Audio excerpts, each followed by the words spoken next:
Selamat pagi, selamat datang di Arka Inspiring Podcast. Ya, kali ini saya sebagai host Solin Hafid di sini akan menemani Anda untuk beberapa menit ke depan untuk di acara Arka Inspiring Podcast. Nah, untuk kali ini kita kedatangan tamu lagi ya dari salah satu unit bisnis punya dari Arkananta, PT Arkananta Arta Pratista. Dia di sini untuk sebagai LPK ya, salah satu karyawan LPK di unit bisnis kami. Ya, langsung saja kita kenalan dulu ya. Ya. Selamat datang Mas. Selamat datang Mas Abid. Ya, boleh ini Mas, perkenalan diri dulu boleh. Oke, kenalkan nama saya Riki Rahman. Saya dari LPK Pangsasta. Jabatan saya di hari ini posisinya sebagai technical trainer. Oke. Gimana nih Mas? Jadi technical trainer ini gimana rasanya? Begini ya, mungkin ini pertama kali ya saya diberi kesempatan sebagai technical trainer. Nah, jadi ini menjadi apa ya? Jadi motivasi buat saya, dan yang kedua sebagai tantangan bagi saya. Jadi ada semangat untuk belajar kembali dan untuk merepas kembali apa yang saya kerjakan pada saat sebagai mekanik seperti itu. Oh, berarti sebelumnya sebagai mekanik? Iya, Mas. sebagai mekanik. Sedikit ini. Oke. Dari awal sekolah atau awal kuliah seperti apa? Boleh. Jadi saya lulus 2008 ya. Di 2008 ya. Di mana tuh Mas? Dia di SMK Setiabudi. SMK Setiabudi. Iya. Jurusan Otomotif. Iya. Jadi saya setelah itu lulus itu belum kerja nih, masih nganggur, masih mencari, dan kebetulan juga waktu itu kan pengen sih kerja di suatu pertambangan lah ya. Cuma saya ini nggak tahu nih gimana kedepannya atau langkahnya seperti apa. Nah, setelah itu saya mencoba nih melamar tanpa ada skill, ada kemampuan nih, dari ujung Stasiun Kuda sampai Manggar. Nah, semua saya lamar nih. Jajaran perusahaan. Ya. Jadi kalau dulu kan via ini aja ya, via fotokopi. Iya, surat amplop. Itu kan butuh biaya ya. Betul. Paling enggak 10.000 lah, ya kan? 10.000. Lagi pula minta sama orang tua kan. Nah, jadi minta 10.000. Itu mungkin sekitar 30 sampai 50 itu. Jadi sebar semua. Jadi setelah sebar akhirnya tidak dipanggil. Nggak ada dipanggil sama sekali, tuh nggak ada panggilan. Waduh. Berapa bulan tuh Mas? Waktunya itu? Sekitar 2-3 bulan itu. 2-3 bulan. Nggak ada lagi sama sekali. Bingung kan? Karena waktu itu mau pengen cari kerja, akhirnya dapat kerja, tapi kerja yang biasa sih di sebuah pom bensin. Saya kerja di situ selama setahun. Operator Mas? Iya, operator. Di setahun di Sepinggan. Di Sepinggan ya. Jadi setelah itu setahun, akhirnya ada tawaran sih, ada sekolah mekanik, kayak BMC. Cuma ini satu perusahaan juga kayak Arka sama ini Mas Sasta kan. Kalau dulu Mas Afid tahu itu nama PT Imeco. Nah, itu dia ada BMC-nya juga. Nah, saya di situ. Itu ada dirigensi. Ya, di situ kan dari teman menawarkan tes juga masuknya. Alhamdulillah lolos kan. Setelah situ saya BMC selama 6 bulan. 6 bulan. Ya, setelah 6 bulan. Setelah itu 6 bulan, habis itu asesmen. Setelah asesmen disaring lagi untuk OJT ya, semacam OJT di PT Meko. Itu ke site atau seperti apa? Enggak, di workshop aja. Oh, di workshop. Sekarang ini Petrosi. Nah, itu. Workshop Balikpapan aja. Iya, Balikpapan aja. Nah, setelah itu sudah saya OJT selama 3 bulan. Selama 3 bulan itu enggak jadi mekanik, Mas. Jadi apa itu Mas? Jadi disuruh bersih-bersih, cleaning service. Ya mungkin untuk untuk mental ya, suruh motivasi atau gimana kan. Nggak apa-apa lah selama 3 bulan. Setelah itu saya disuruh sama pengawas, suruh bantu-bantu nih, mulai bantu-bantu senior. Iya, karena mekanik, entah itu ngedrain oli, bantu-bantuin nimba-nimba oli apa segala macam, yang wasta-wasta oil, terus bantu-bantu mereka untuk remove install segala macam. Setelah itu, nah dari situ sudah berjalan, itu masih helper mekanik Mas. Helper ya. Selama pun naik ke dulu kan masih ada helper junior ya, baru senior kan. Kalau sekarang nggak ada lagi nih. M2, 3, 4, udah 3, 2, 1 kan. Nah ya, kalau dulu masih ada helper junior, senior kan gitu.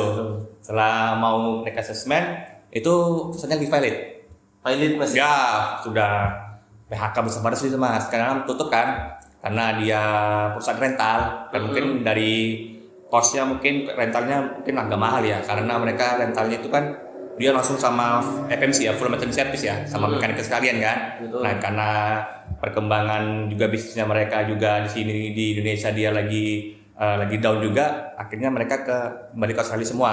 Jadi karyawan-karyawan yang Emeco ini semua di PHK. Oke. Setelah itu, ya itu sudah saya mulai berkarir ke site itu 2010. 2010 baru Iya. mulai ke site ya. Sampai 2024 kemarin. Ke site-nya itu kalau boleh tahu set pertama di mana ini Mas? Saya di Tanjung Adaro. Tanjung Adaro. Iya. Di PT Buma. PT Buma. Iya. Sampai 2024 di Buma. Itu pindah-pindah Mas, Oh, karena pindah-pindah. 2015 kan 2014 itu kan ada PHK besar-besaran ya. Di Nah itu, Buma. Tadi. itu saya PHK sudah itu. Itu akhirnya saya pindah ke PT John Lin John Lin. Baratama di Batu Licin. Di Kalsel juga. Ya, Kalsel juga. Akhirnya saya itu kurang lebih setahun ya. Akhirnya saya masuk ke Petrosi lagi. Petrosi di Sanga-Sanga. Petrosi. Dulu Arka ada itu. Ya, Arka ada sempat Arka. Cuma setahun juga itu habis Petrosi itu. Nah, akhirnya saya kembali ke Buma lagi. Ke Buma. Buma di Kalteng. Di Kalteng. Ya, habis di Kalteng, setelah di Kalteng di Bumatam, habis itu ke Padaidi. Akhirnya saya dipanggil dimutasi ke Tabang 2018 open project sampai 2024. Oh berarti terakhir ini di Buma Tabang, iya. Dari 2018 sampai 2024. Itu sebagai apa Mas? Mekanik? Grade 5. Grade 5? Iya. Paling tinggi grade berapa sih Mas? Kalau di sana sih karena misalnya kita sudah jadi grade 4 nih, mau connect ke grade 5, kamu mau yang secara profesional atau secara manajemen? Kalau mau yang manajemen pakai helm putih. Helm putih atau ini foreman gitu? Kalau profesional tetap helm kuning. Helm kuning. Cuma saya tetap leader. Seperti itu. Coba beda helm aja. Coba beda helm. Siap. Oke. Jadi cukup panjang Mas ya dari 2008 sebar-sebar lamaran sampai akhirnya di 2024 ini apa Mas? Statusnya resign atau? Saya kemarin tuh resign. Karena gini Mas ya, punya istri sudah ya. Dia punya istri, pengen sih istrinya pengen di Balikpapan nih. Karena jauh Mas. Abang. Jadi saya sedikit cerita lagi nih ya. Jadi 2024 saya kemarin kan jenuh juga nih kan, di set kan aduh jenuh. Nggak pernah nih pengen kerja di Balikpapan nih. Ada teman kerja di Balikpapan enaknya naik motor kan pengen pulang pergi ke rumah anak apa segala macam kan. Pengen betul. Tapi ada kesempatan nih. Soalnya kenapa ya? Kalau di Balikpapan ini kecuali orang resign, ada orang PHK ataupun pensiun pasti ada lowongan nih Balikpapan. Itu pasti. Nah, saya juga sering lihat-lihat dari Desnaker kan, Desnaker atau lokal pertambangan pasti ada kan. Nah, kebetulan di Arka ini kok ada lowongan nih. Betul. Nah, Balikpapan nih kan. Tapi mekanik rebuil. Wah, apa nih kan? Cobalah saya coba. Masukin CV ke emailnya HR, Arka, saya coba masuk. Pas masih di sana nih. Udah lama selang waktu 2 minggu lah. 2 minggu lah. Iya, 2 minggu itu. Di WA itu. Di WA. Untuk mengikuti tes online, spot test. Oke lah. Jadi cari sinyal nih yang bagus nih kan. Karena agak susah ya Mas ya? Iya, agak susah. Jadi cari sinyal yang bagus. Terus saya ngisi tes itu tuh hampir lumayan banyak kan. Wah, ini tes apa ini gue bilang kan? Iya, banyak nih. Banyak iya. Baru pakai alamatnya kan sebentar aja kan. ABC segala macam. Sudahlah, kirim sudah. Udah lama. Selama itu tuh lama juga Mas. Nggak lolos ini gue bilang kan. Biar aja sudah lah. Betul cuti di Balikpapan.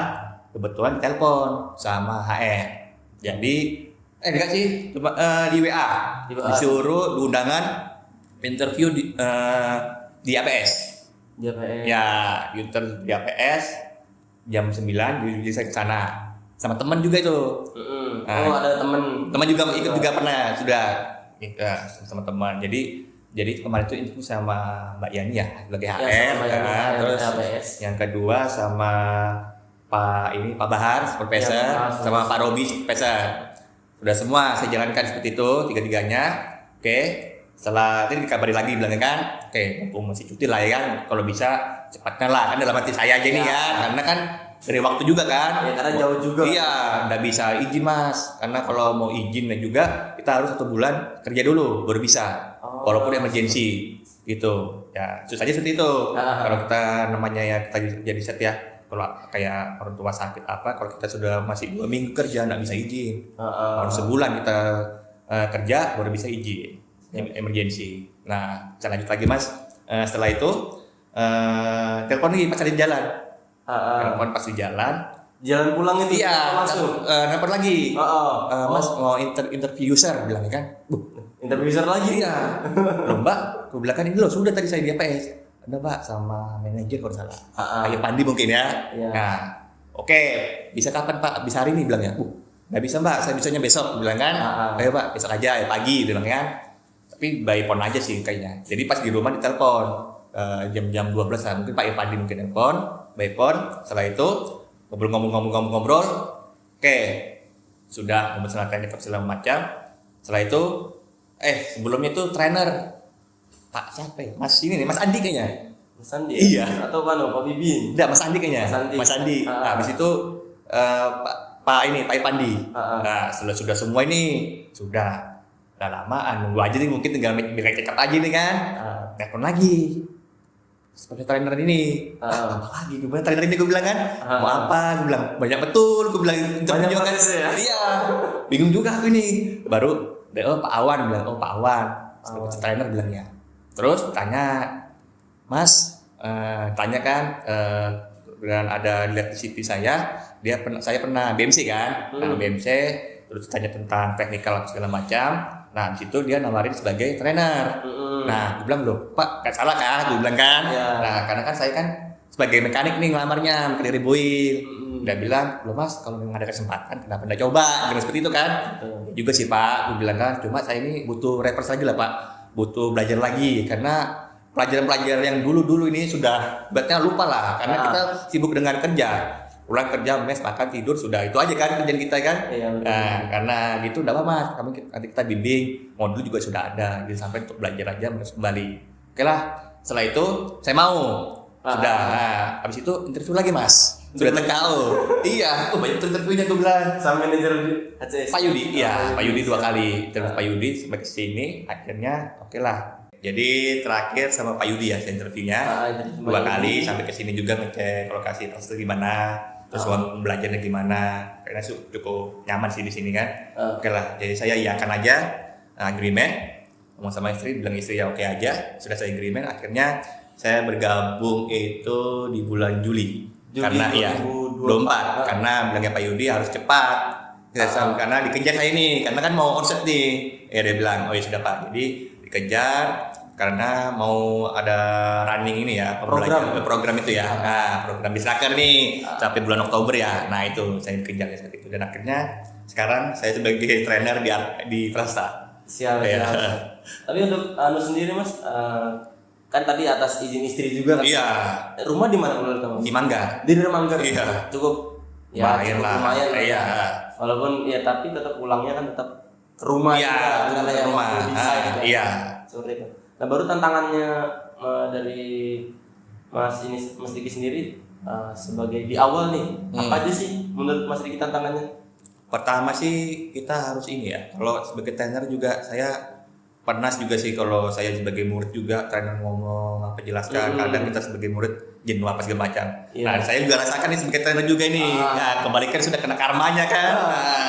Jadi bisa dapat POV dari siswanya ya Mas ya? Iya, jadi ketemu siswa yang bandel, ada yang tidur, ada yang ngomong sendiri. Jadi kita sebagai trainer ya kita harus sabar lah ya, sabar, dan juga kita harus menegurnya dengan cara yang sebagai anak-anaknya sebagai ya kita juga secara umurnya mereka lah ya. Kalau tidak mereka tidak tertib, tidak disiplin, ya kesulitannya mungkin secara push up maupun lari, seperti itu aja sih.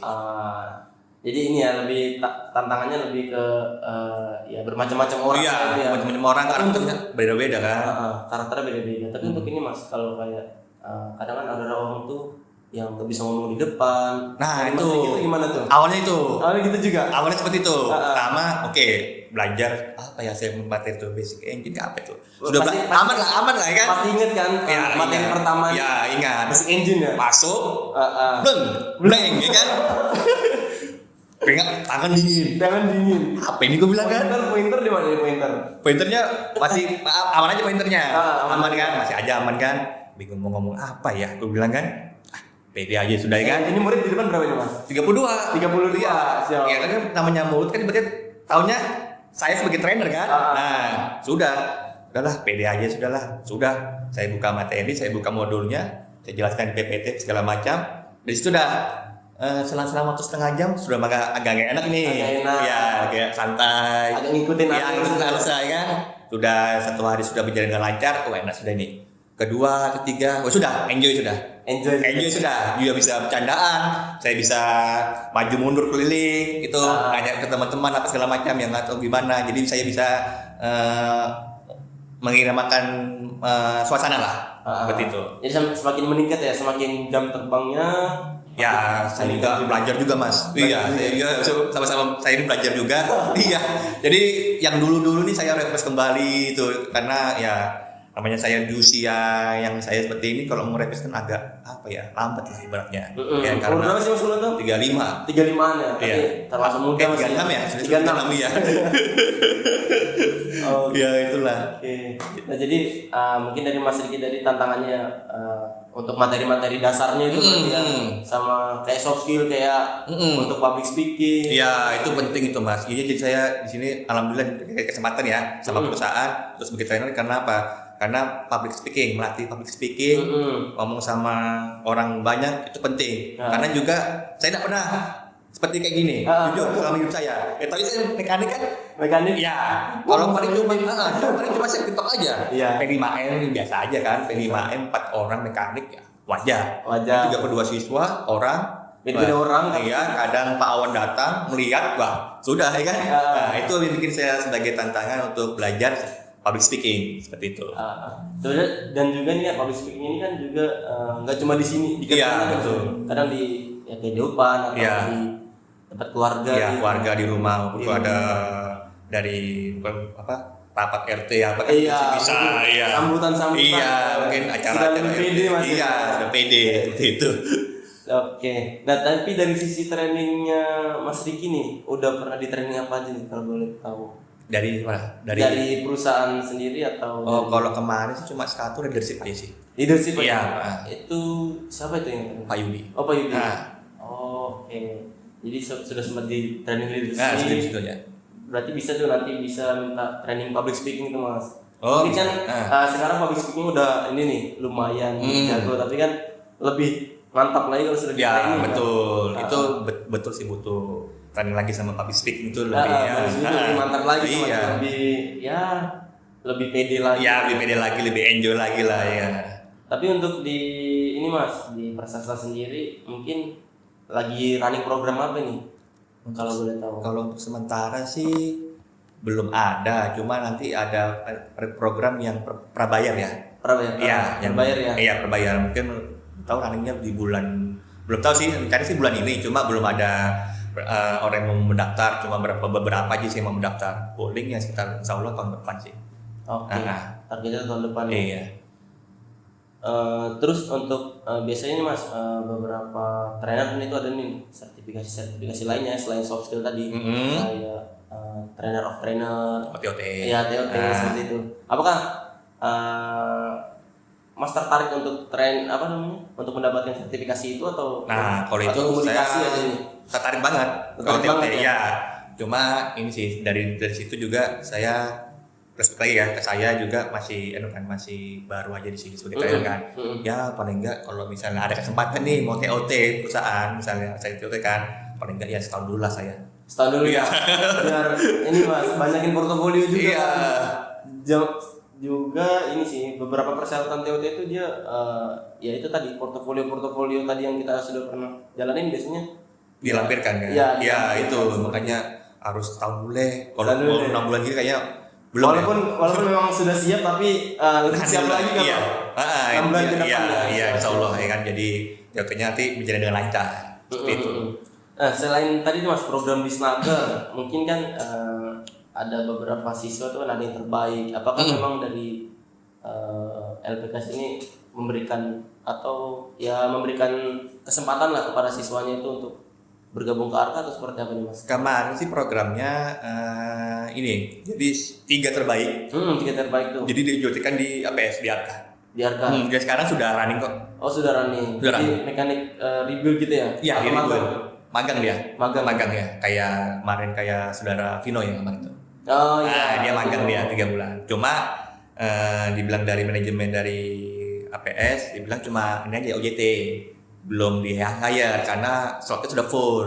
Kemungkinan insya Allah kalau tahun depan kalau ada mungkin di hire, insya Allah seperti itu. Tapi dia nggak menjanjikan. Tapi nggak apa-apa sih karena kita ini kan persastra kan paling tidak ada kelihatan dari desainer tuh diserap lah. Kalau 3 orang ya, karena ya, paling nggak OJT lah. Tapi sudah running 3 orang OJT di sana yang terbaik seperti itu. Dari segi penilaian, prakteknya, teorinya juga, dari disiplinnya, attitude-nya juga seperti itu. Oke. Nah berarti dari Arkanya sendiri berarti harus tetap menyerap Mas ya? Iya, maunya disangka seperti itu. Tapi untuk ini Mas yang tadi berbayar nih, ada gak kemungkinan sumber daya manusianya tadi itu diserap oleh perusahaan Arkanya? Nah, jadi kalau setahu saya bertanya dengan Pak Awan ya sebagai supervisor, dia bilang ada juga. Jadi 2 terbaik ada kesempatan untuk JT ke Arka seperti itu. Nanti kalau misalnya ada slot atau ada lowongan atau kekurangan di karyawan di APS akan di hire bagi karyawan Arka. Karena memang kan ini Mas ya, ya memang orang-orang untuk tertarik BNC ini biasanya tertarik untuk mau kerja, magangnya, iya, kerjanya ya kan. Kalau misalkan ya kita bilang sekedar belajar aja kan, ya banyak sih untuk vendor-vendor lain. Betul, karena gini Mas ya. Kalau zaman saya dulu tuh 2008-2009 tuh kelas IRM aja. Nah, IRM itu dulu itu semua bisa kerja. Semua bisa kerja. Ya, benar. Kalau sekarang enggak. Terbaik aja dia. Ya, semua juga seperti itu.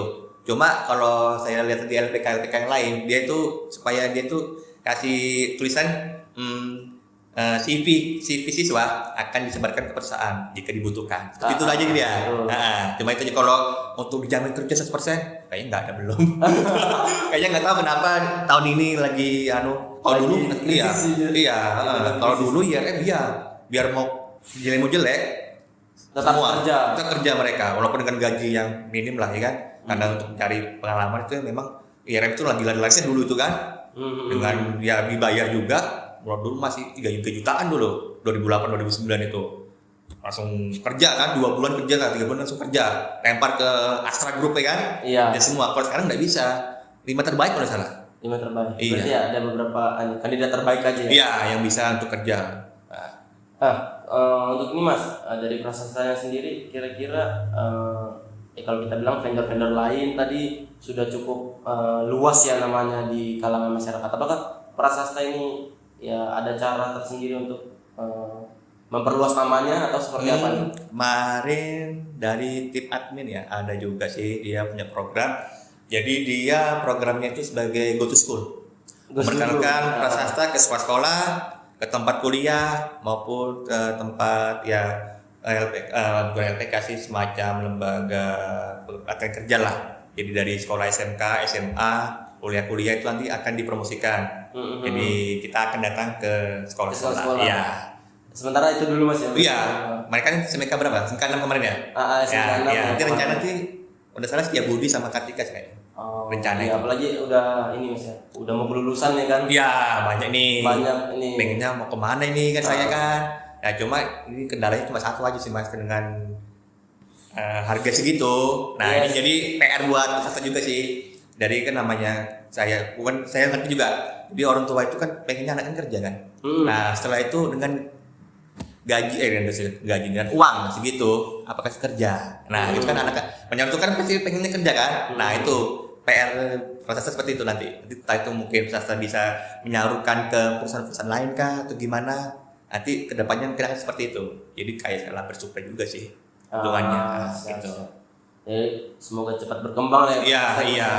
Memang karena mungkin ini Mas udah kita panjang lebar untuk mengenai dari pengenalan dari Pak Riki. Nah, boleh nggak sih Mas di-share nih beberapa tips atau motivasi dong buat trainer-trainer baru atau kita bilang dari mekanik. Kadang kan mekanik kita bilang cuma stuck di situ aja ya sampai grade atau kita bilang sampai kita bilang ke foreman seperti itu. Boleh nggak dimotivasiin ke mekanik yang mungkin sudah mulai jenuh atau kita bilang trainer-trainer yang masih baru, boleh Mas motivasinya Mas apa nih? Jadi untuk kalau teman-teman yang mau jadi trainer ya kalau mekanik, kalau memang ada kesempatan apa cobalah dulu, ya kan? Nah, jadi ada kesempatan coba, terus menerima tantangan. Ya, jadi challenge-nya. Iya, jadi challenge-nya apa, tantangannya apa, kita nikmati dulu. Nah, jadi jangan menyerah ibaratnya. Jadi coba untuk belajar dan belajar seperti itu. Jangan memuaskan diri. Ya, jangan mau puas sendiri. Iya, jangan mau puas sendiri kan, karena kayak kita kalau mau puas sendiri juga nggak bagus kan, nggak baik. Jadi jadi kita ini sebagai trainer juga manusia kan, banyak kurangnya. Jadi hari ini kurang, introspeksi diri dulu apa yang kurang. Jadi kalau misalnya hari ini baik, besok insya Allah lebih baik lagi seperti itu. Jadi jangan lupa pernah untuk lelah untuk belajar seperti itu aja. Oke. Jangan lupa untuk belajar selagi masih bisa. Terus menerima tantangan seperti itu. Jangan lelah untuk belajar. Untuk belajar ya. Karena beberapa jadi trainer lagi, basic lagi, harus karena basic penting lagi. Iya, karena sekarang saya sadar karena basic itu penting. Meskipun jam terbang tinggi, basicnya udah nggak bisa mas, pasti nol. Aku yakin. Iya. Berarti ini kayak kalau kita bilang basic ini kayak sholat lah, tiang agama ya. Fondasinya terus menjadi mekanik. Iya betul itu mas. Iya, jadi ya setidaknya sebagai saya pribadi, kalau saya nggak bisa, ini juga satu hal lagi, jangan malu bertanya. Nah, jadi kayak saya ini kayak Mas Hafid kan kayak sudah senior nih, saya bertanya sama Mas Hafid nggak masalah nih. Jadi karena karena kalau juga malu, nggak tahu juga, kapan majunya. Nah, juga jangan malu-malu untuk bertanya. Jadi kita saling sharing produk masing-masing kan. Nah, jadi gitu. Iya. Berarti jangan lupa belajar sendiri itu juga penting. Kadang juga kita juga stuck kan mas. Iya betul. Beberapa materi mungkin stuck, jadi ya jangan juga lupa jangan malu untuk bertanya. Iya betul mas. Oke. Mungkin sampai di sini dulu kali mas ya, Arka Inspiring Podcast kali ini. Nanti kita undang lagi di Arka Inspiring Podcast berikutnya ya. Terima kasih mas. Oke teman-teman, ini dari tamu kita, dari Pak Riki dari PT Prasasta. Kita berdua pamit undur diri dari Arka Inspiring Podcast. See you. Assalamualaikum warahmatullahi wabarakatuh. Sekian Arka Inspiring Podcast episode kali ini. Share video ini jika bermanfaat. Jangan lupa like, komen, subscribe channel ini untuk podcast episode lainnya. Terima kasih.